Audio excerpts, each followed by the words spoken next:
I welcome you all to today's session. So today is Unit 8. We are going to discuss the complete chapter of Unit 8. The topic name is Foreign Exchange Remittance Facilities for Individual, and this chapter will be completed in two parts. So today is part 1. Okay, so let's start discussing first of all Foreign Exchange Management Act. See, when we are talking about the Foreign Exchange Management Act, it is actually the replacement of Foreign Exchange Regulation Act. Earlier, there was an act which was known as Foreign Exchange Regulation Act, which was a more of a restrictive type of act. So for this FERA to FEMA, because in 1991 there was liberalization, privatization and globalization, and with the changing time we need more towards the globalization and enhancement of the foreign exchange reserve, and that's why FERA has been replaced with FEMA. Because if we talk about the FERA, Foreign Exchange Regulation Act, it was more of a restrictive kind of act, in which sense that it actually helps to reserve or conserve the foreign exchange reserves in India. It actually conserves that foreign exchange reserves in India. But FEMA actually enhances the foreign exchange reserve, or you can say it actually promote or regulate the foreign exchange reserve in India. Okay, so first of all, if we talk about the exchange control, earlier the exchange control which was introduced was under Defense of India Rules and Regulation in 1939. Then significant development just take place, and there was a changing environment, and with the introduction of globalization in the economy, because we need to move towards the management of foreign exchange reserve, we need to enhance our boundaries, we need to regulate, we need foreign exchange reserve to come in India and to go outside India. And that's why, keeping this in view, Foreign Exchange Management Act was enacted to replace FEMA in year 2002. This act actually actually helps to regulate the foreign exchange reserve transaction. Whereas if we talk about the FERA was more to conserve the foreign exchange reserve in India. So it was restrictive, and it was more of liberal kind of act which was introduced in India. Now, what were the main features of FEMA? If we talk about the main features of the FEMA, first of all, FEMA empowers the government, central government, to impose restrictions. Okay. Second, the transaction in foreign exchange should be made through an authorized person only. So there should be an authorized person which is approved by RBI. That person will be responsible in the transaction in the foreign exchange reserve. Payment to or receipt from any person outside India, as also other deals in foreign exchange and foreign country, are restricted. Third, foreign exchange transaction, foreign security dealings, owing and holding of immovable properties are also restricted. So if there is foreign exchange transaction, any foreign security dealing, owing or holding of any immovable property abroad by people living in India. So whoever is living in India, if they are holding property outside India, this is restricted. Transaction involving foreign exchange or foreign security and payment from outside the country to India cannot be undertaken without the general or specific permission of RBI. So you have to take the permission, either general or a specific permission from RBI, if you want to transfer any payment from outside India to India, or even from India to outside India. So for these all type of transactions and payment, if they are done within two countries, the RBI, Reserve Bank of India, general and specific permission is compulsory. Okay. Now, if we talk about the foreign exchange transaction, the foreign exchange transactions are broadly divided into two categories. So all the transaction in the Foreign Exchange Management Act, they are either listed in the capital account or they are listed in the current account. Foreign exchange transaction under the current account can be restricted by central government, which are based on the public interest. If any of the foreign exchange transaction they are listed in the current account, then they are what they are actually restricted by the central government, which is for the public interest. RBI, Reserve Bank of India, empowered FEMA, Foreign Exchange Management Act, to subject capital account transaction to number of restriction. So as there are restriction in the current account, there is a restriction in the capital account also. So this act means FEMA, it actually empowers the government to impose restriction on the capital account as well. Okay. Next, people living in India, they are permitted to carry out the transaction in foreign exchange, foreign security, or to own or hold immovable property outside India if the currency, security, or property was owned or acquired when he or she was living outside India, or when it was inherited to him by someone living outside India. So if there is any person who is living in India, they are permitted to hold the immovable property outside India, subject to the condition that they have acquired that property while they were living outside India, or was the property that was transferred to his or her name by any of the person who is actually living outside India. So in this condition, the holding of immovable property by Indian person in abroad is permitted with certain rules and regulation. Now, I have told you that under the FEMA, under the Foreign Exchange Management Act, all the transactions are divided into two parts. There are actually the Foreign Exchange Management Act, there is a current account as well, and there is a capital account as well. Now, what is current account and what is capital account transaction? Let us discuss the current account transaction. So, the definition says that any those transaction of the government, any those transaction of the individual which actually neither affect the financial liability nor assets of the government, then it is listed in the current account transaction. Means any transaction in which there is no alter in the assets or liabilities, there is no change in the assets of individual or government, neither there is a change in the financial liabilities in of the government. For example, if the government is borrowing loan from the World Bank, see, if the government is borrowing loan from the World Bank, it actually increases the financial liability, means there is an alteration in the liabilities of the government, then it is a part of capital account. There is any change or there is anything or there is any transaction in which neither the financial liabilities changes nor the asset changes, then it is listed in the current account. For example, travel.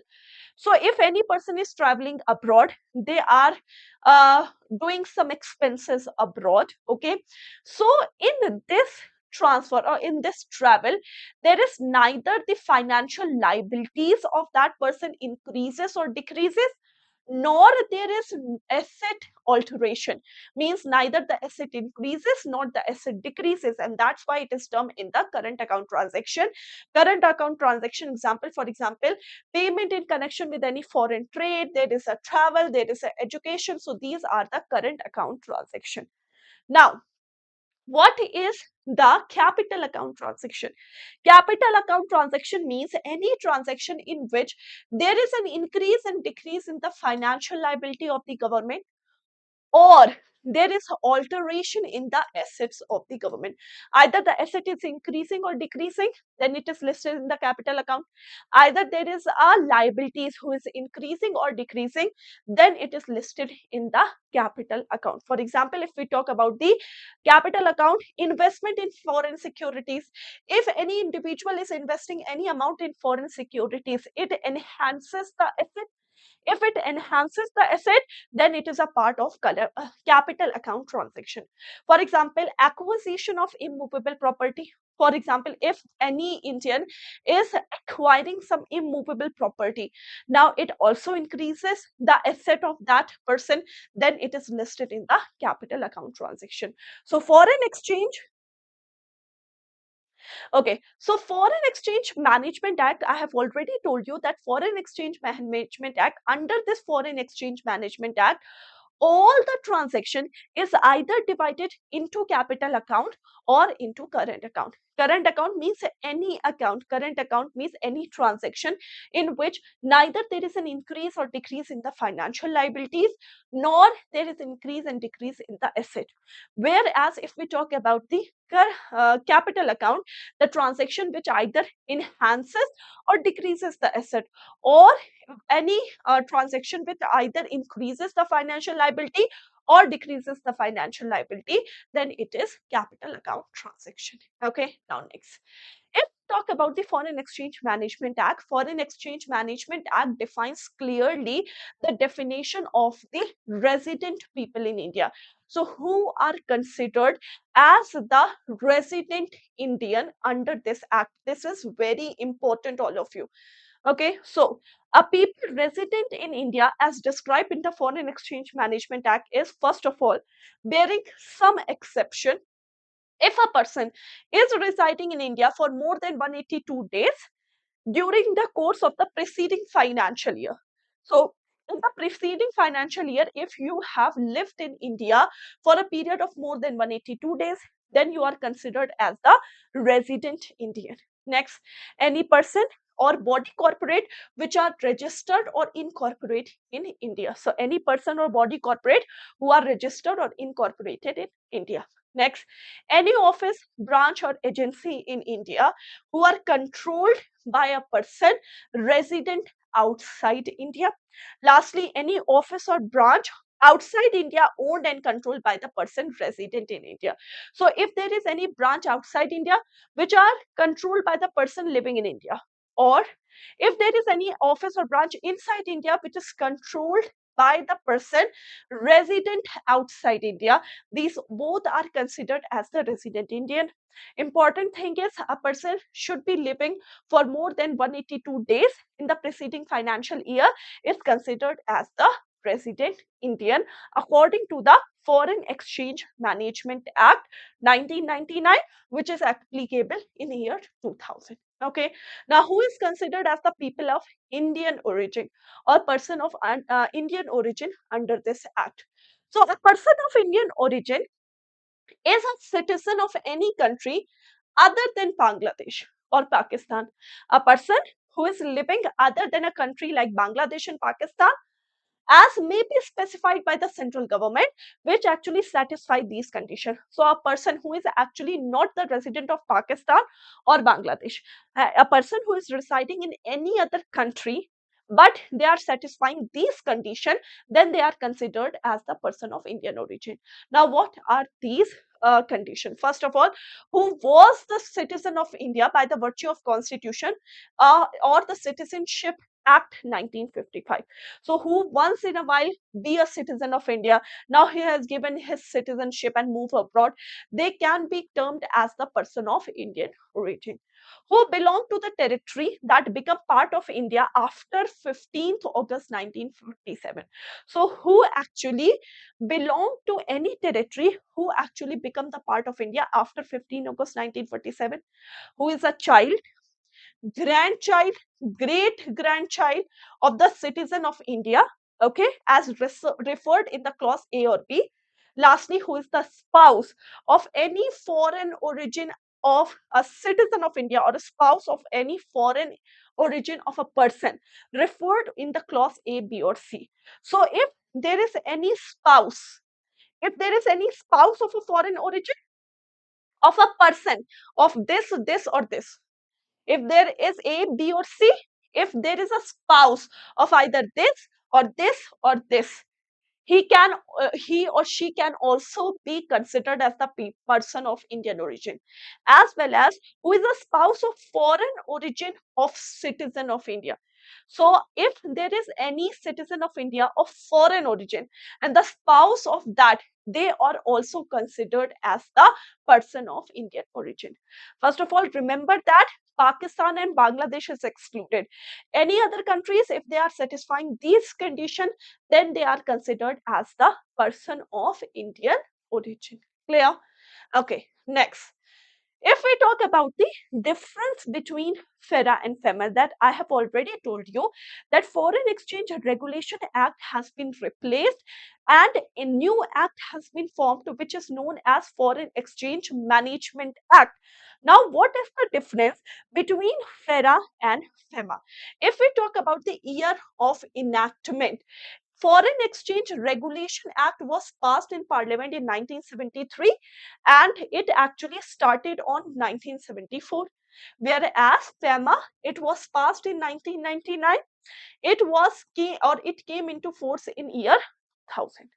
Next, the Foreign Exchange Regulation Act consists of 81 section. FERA, which was earlier, it consists of 81 section. It consists of 49 section. FEMA, it is a current act which consists of 49 section. FERA, the main intention of FERA was to regulate foreign payment but conserve the foreign exchange transaction. Whereas the main aim of this FEMA is to enhance or promote or help in the promotion of foreign payments and trade and enhance the foreign exchange reserve in India. It focuses on enhancing, it focuses on conserving, and that's why FERA has been replaced with FEMA.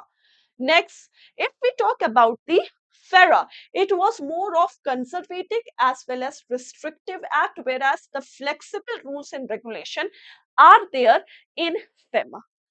Next, residential status in FERA, which was earlier, the person who is staying in India for a period of 6 months is considered as the resident Indian.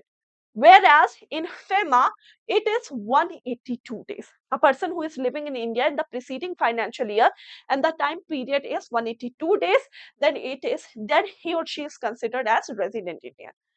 If you have violated any FERA principle or any FERA rules and regulation, then it was the criminal offense. Whereas FEMA, violation of FEMA rules and regulation, it is considered as civil offenses. And that's why it is termed as some flexible act, it is restrictive.